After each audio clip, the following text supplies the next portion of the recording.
दोस्तों नमस्कार। दोस्तों मैं विमल शाही आप सभी लोगों का अपने चैनल में स्वागत करता हूं और उम्मीद करता हूं कि आप लोग सब लोग स्वस्थ होंगे एवं मस्त होंगे। सभी राष्ट्रवादियों और सनातनियों से ये निवेदन रहेगा कि आप लोग मेरे चैनल को सब्सक्राइब कर लीजिए और वीडियो को लाइक एवं शेयर भी कीजिए। दोस्तों बात है साल 1990 की, जब कश्मीर में डर, असुरक्षा और भय का वातावरण था और उस समय कश्मीरी पंडितों को कश्मीर घाटी से छोड़ने के लिए विवश किया जा रहा था।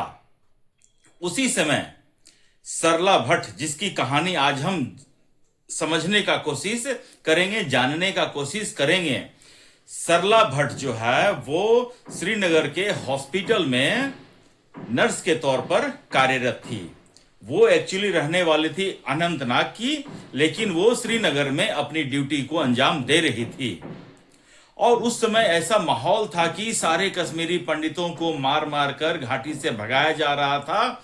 लेकिन सरला जो है अपने हिम्मत के कारण, अपने मजबूत इच्छा शक्ति को लेकर उसे लग रहा था कि नर्स का काम करना मेरा सेवा है, धर्म है, और वो अपने काम के साथ श्रीनगर के हॉस्पिटल में रह रही थी।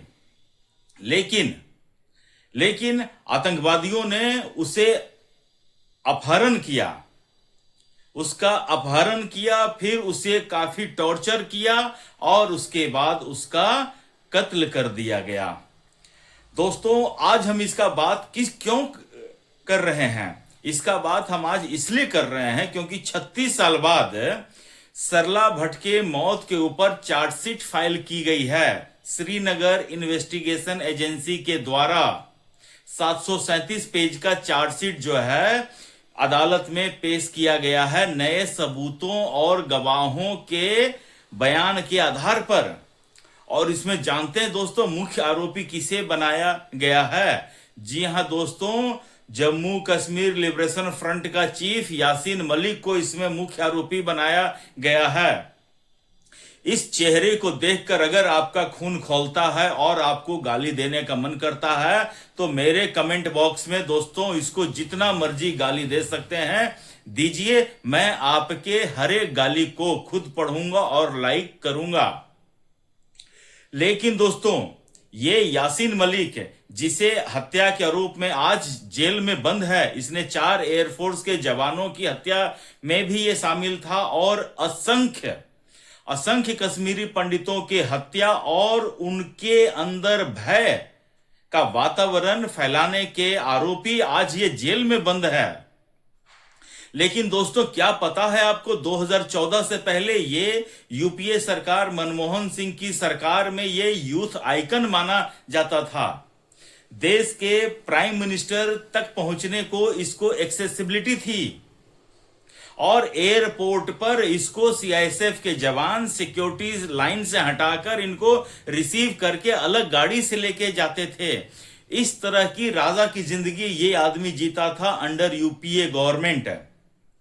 और दोस्तों आज 36 साल बाद इसकी जब काली करतूत की फाइल खुली है, चार्जशीट दाखिल हो रहा है, तब इसके काले करतूतों की जो जानकारी है मेरे जैसे लोगों को मिल रही है मीडिया के माध्यम से, और मैं आप तक ये जानकारी पहुंचाने का प्रयास कर रहा हूं।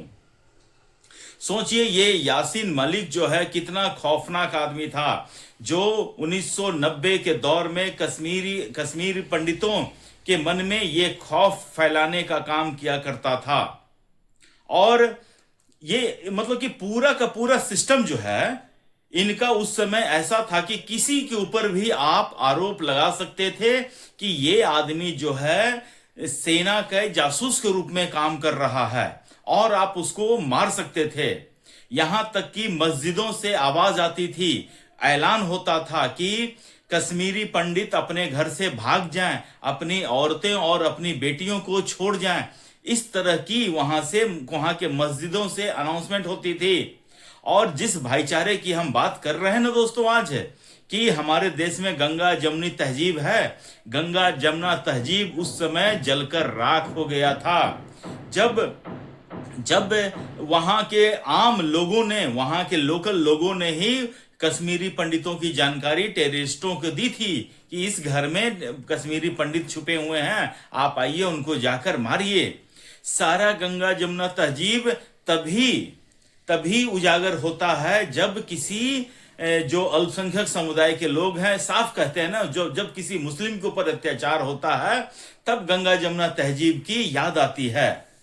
आज फिलिस्तीन में मुसलमान लोगों को मारा जा रहा है इजराइल के थ्रू, तो सोनिया गांधी आर्टिकल लिखती हैं, प्रियंका गांधी जो हैं आई सपोर्ट फिलिस्तीन का बैग लेकर पार्लियामेंट में आती हैं, और राहुल गांधी भी इसकी सपोर्ट में रहते हैं। लेकिन 1990 की घटना पर न तो कांग्रेस ने, न तो सोनिया गांधी ने, न तो राहुल गांधी ने, और ना ही तो प्रियंका गांधी ने कभी कोई दुख व्यक्त किया है। क्यों? क्योंकि यहां मारे जाने वाले विक्टिम जो थे वो हिंदू समुदाय के थे। और उसके बाद दोस्तों, जब से 2014 में नरेंद्र मोदी की सरकार आई है, लगातार कश्मीरी पंडितों के पुनर्वास का काम किया जा रहा है। उनके मन में ये आत्मविश्वास भरने का भरसक प्रयास किया जा रहा है कि पूरी की पूरी भारतीय जनता पार्टी और इसकी सरकार आप लोग के साथ है।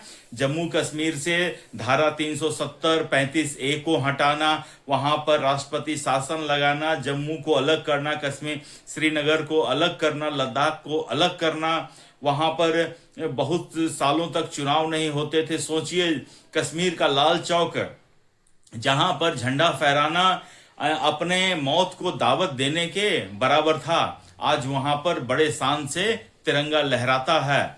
दोनों भाई बहन पप्पू और बंटी और बबली पप्पी दोनों वहां पर जाकर बर्फ के गोले से खेलते हैं। ये दोस्तों परिवर्तन 2014 के बाद से आया है इस देश में। और अब देखिए 36 साल बाद इस मामले की सुनवाई हो रही है। चार्जशीट दाखिल हुआ है, अब आगे की सुनवाई होगी गवाहों के आधार पर, बयानों के आधार पर। अब देखते हैं यासीन मलिक को कितनी सजा होती है। ऑलरेडी वो जेल में है, सजा काट रहा है। मैं तो सरकार से अनुरोध करूंगा कि फास्ट ट्रैक कोर्ट में इस केस को डाला जाए और यासीन मलिक को फांसी की सजा दी जाए, और इसके फांसी के लिए आगे मतलब कि जल्द से जल्द इसका एग्जीक्यूशन भी होना चाहिए। ये मेरी सरकार से मांग है। और सुप्रीम कोर्ट से भी मैं एक दरखास्त करना चाहूंगा कि माय लॉर्ड, अब ये केस चूंकि प्रोसेस में आ चुका है, तो मैं चाहूंगा इस केस को आप दिल्ली ट्रांसफर करवाइए और डे टू डे बेसिस पर इसकी हियरिंग कीजिए और इसको फाइनली कंक्लूड कीजिए। ये मेरी आपसे गुजारिश रहेगी, विनती रहेगी, ताकि यासीन मलिक जैसे दरिंदे का इंसाफ जल्द से जल्द हो सके। और जो हमारी बहन थी सरला भट्ट है, उनकी आत्मा जो आज तक इंसाफ के लिए तरस रही थी, शायद उसे कुछ संतुष्टि मिलेगी और उनकी आत्मा जो है अब चैन से कहीं पर सो पाएंगी। इसकी पूरी व्यवस्था होनी चाहिए। दोस्तों, आप मुझे बताइए कि आपको क्या लगता है, यासीन मलिक को इस सरला भट्ट हत्याकांड के लिए फांसी की सजा होनी चाहिए कि नहीं? कमेंट करके बताइए और अपना ख्याल रखिए, स्वस्थ रहिए, मस्त रहिए। नमस्ते, जय श्री राम।